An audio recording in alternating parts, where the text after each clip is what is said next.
Salve pessoal, sejam bem-vindos a mais um vídeo do canal. Bem, nesse vídeo eu vou tratar sobre ideia.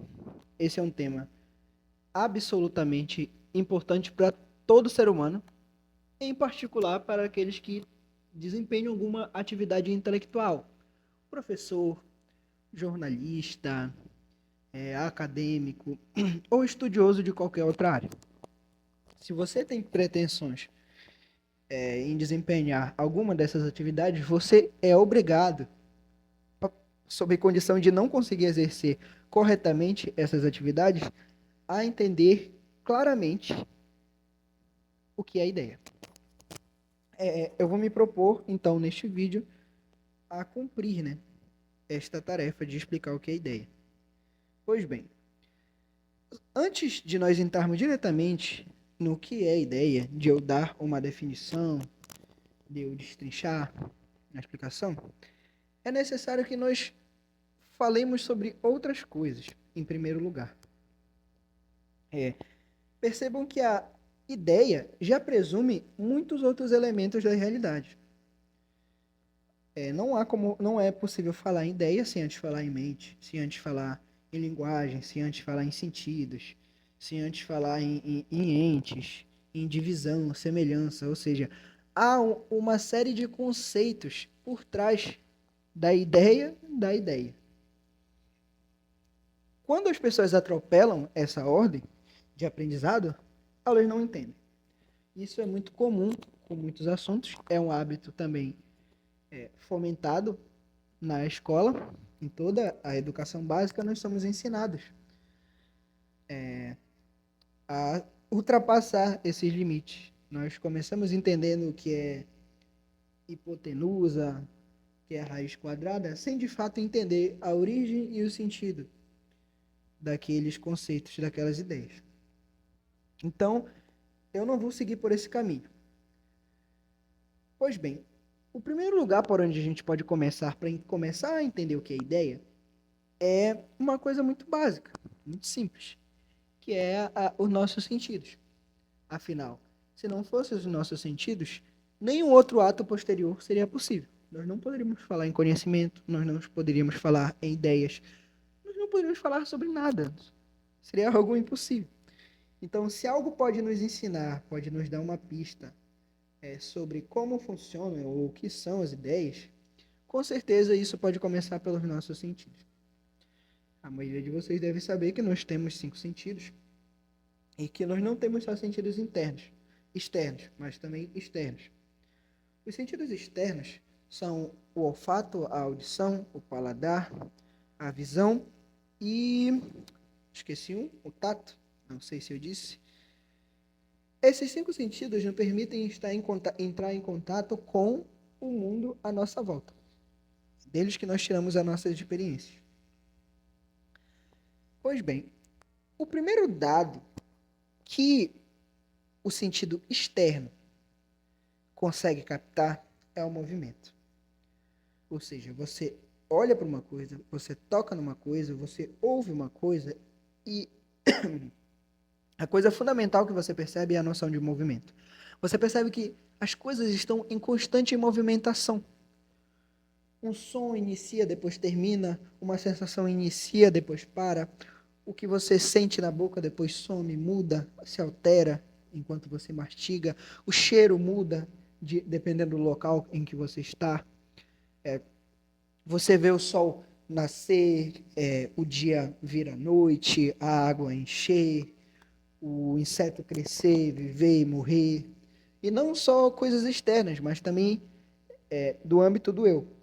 Você percebe que você sente coisas uma hora que depois não sente. Você uma hora está alegre, outra hora está feliz, hora está triste, hora está desiludido, hora recobra as esperanças, hora está com raiva, hora sente amor. Uma hora você acha que uma coisa é, no fim você descobre que não é. O mundo, ele é repleto de mudanças. É isso que os nossos sentidos externos nos informam. Contudo, a, a, na verdade, Heráclito diz, né? Lembrando bem aqui, né, que veio a calhar uma citação, Heráclito diz que não é possível mergulhar 2 vezes no mesmo rio. Essa sentença condensa a ideia de que tudo está em movimento. E, de fato, tudo está em movimento mesmo. Os átomos estão em movimento, as moléculas estão em movimento. Não é literalmente nada na realidade sensível que não esteja se desfazendo, se nós, enquanto falamos, estamos caminhando para a morte. Uma porta, embora não pareça, está se desfazendo. Talvez nisso resida também a força da sentença de Heráclito, porque ele usa como imagem um rio. Um rio, algo que muitas vezes pode estar parado ou que parece ser o mesmo, mas ele sabe muito bem que não é possível. Cada pedacinho do rio está em constante movimento, assim como cada pedacinho de todas as coisas. No entanto, há uma segunda percepção que nós temos, que, embora tudo esteja em movimento, esse movimento não é caótico. Este é um dado fundamental, não é caótico. Ele não é aleatório, ele não é contraditório. Muito pelo contrário. Todo movimento, na realidade, segue uma lei.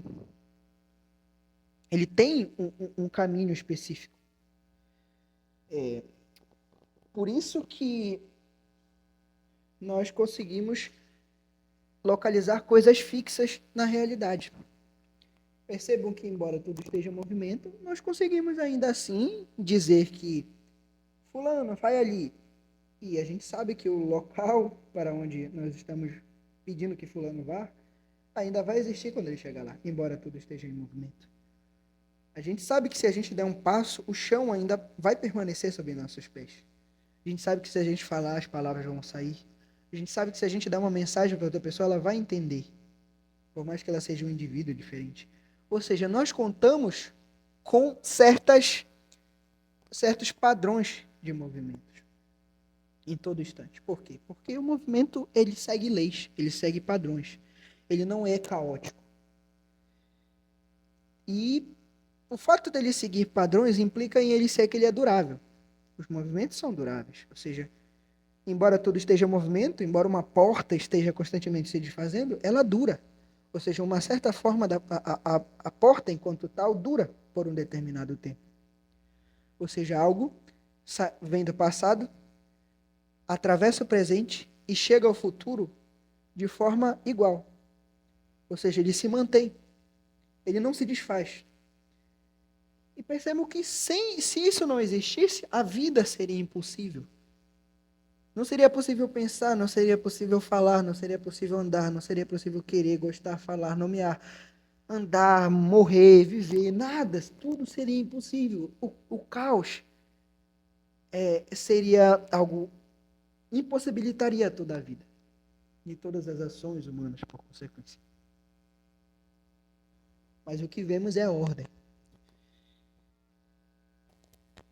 E uma ordem implica em que algo permanece. Então percebam que, como é possível isso? Tudo está em movimento e ao mesmo tempo permanecer. Que coisa estranha. Parece que, de certa forma, nós estamos percebendo uma contradição na realidade. Mas não. Isso é só uma impressão. Pensemos melhor. Os nossos sentidos físicos, de fato, percebem uma movimentação constante. Mas os nossos sentidos internos, que inclui a memória, a capacidade de analogia, a capacidade, a inteligência que faz a abstração, o intelecto, né? Eles conseguem, por meio dos sentidos externos, que percebem a movimentação do mundo, captar uma estrutura fixa, uma estrutura permanente, que vai ser a ideia. A ideia é uma estrutura fixa que nós percebemos através dos sentidos externos. Ele é algo que permanece. Algo que permanece igual durante a mudança. Perceber a ideia, então, é fundamental, porque senão nós não conseguiremos nos guiar durante a nossa vida. O ser humano, em parte, realiza essa tarefa, né, intelectual de identificar ideias de forma natural, espontânea. A maioria delas ele pega ao nascer. A própria ideia de movimento, que embora movimento seja o nome que a gente dá à desfragmentação das coisas que são reais, o próprio movimento é algo fixo, percebam. E como nós conseguimos perceber isso? Justamente através dos sentidos internos. Então, os sentidos internos são fundamentais. Se nós tivéssemos apenas os sentidos externos, não seria possível compreender a realidade. A vida seria um absurdo. Então, toda a compreensão vem do nosso intelecto. Isso que ele é tão importante para o nosso desenvolvimento. O intelecto percebe que uma porta, de fato, vamos usar outro exemplo que talvez esse esteja gasto. Uma árvore. Uma árvore a todo momento está se desfazendo, mas ainda é possível dizer que ela é uma árvore, porque nesse intervalo entre em que ela se desfaz, ou seja, em que as coisas estão se desfazendo, estão se decompondo dentro dela, ela mantém uma certa estabilidade. E essa estabilidade no tempo é que nós chamamos de estrutura fixa, ou melhor, de árvore. Então, árvore é uma ideia. Fisicamente, se nós tivéssemos por algum milagre absurdo apenas os sentidos externos, seria inconcebível árvore, criança ou qualquer conceito desses que transcendem o individual. Porque o sentido físico só percebe a mudança. Quem percebe a permanência são os sentidos internos. A ideia de homem também, né? O homem nasce, cresce, morre, constante mudança, muda de gosto, muda de ideia, de opinião, muda de forma física, ele muda, está em constante metamorfose ambulante, como dizia o cantor.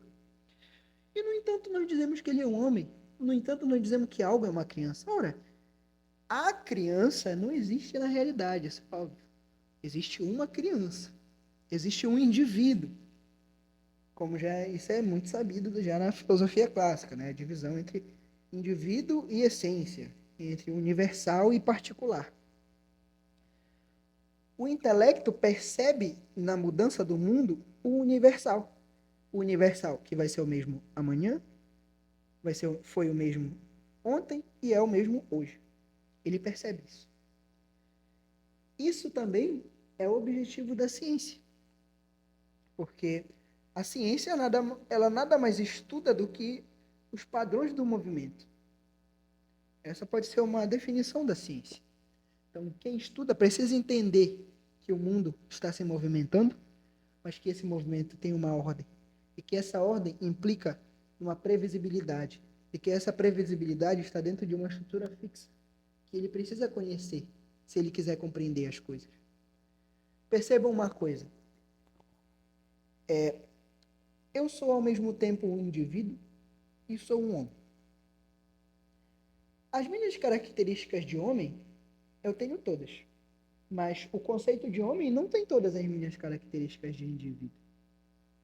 Por quê? Vejamos, eu sou um homem, logo eu sou racional. Eu tenho emoções. Eu tenho duração de vida. Eu tenho uma estrutura biológica. Tudo isso já vem na definição de homem, animal racional.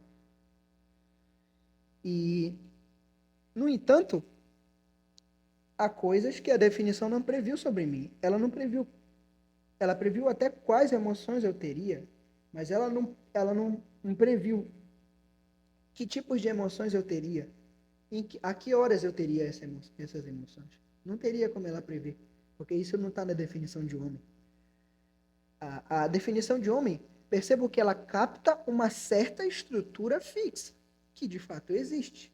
Assim como animal, prédio, filósofo, atleta, todas são estruturas fixas. Mas elas não conseguem enxergar a um ponto de definir tudo como vai acontecer no futuro perfeitamente, porque senão nós teríamos o dom de ver o futuro, né? O que seria algo muito interessante, talvez até perigoso, mas não é possível, não seria possível isso. O homem então vive num intermédio. Ele consegue prever certas coisas, mas ele não consegue prever tudo. E, no entanto, nós devemos persistir nessa busca pelas estruturas fixas do mundo, nessa busca pelas tendências das coisas. Porque talvez o segredo da vida esteja nessas tendências. Talvez elas indiquem o caminho a ser seguido. Por que não? Pois bem, era fundamentalmente isso que eu queria deixar claro para vocês. Fazer vocês perceberem a natureza da ideia. De como ela é fundamental para a nossa vida, de como ela é fundamental para o intelectual, de como ela, de certa forma, é a ambição de todo ser humano. O ser humano que busca dinheiro, ele não quer mais do que um certo padrão da realidade que permita ele seguir e conseguir o dinheiro. O poeta não quer, senão um padrão de reproduzir a beleza, ele quer a chave da beleza.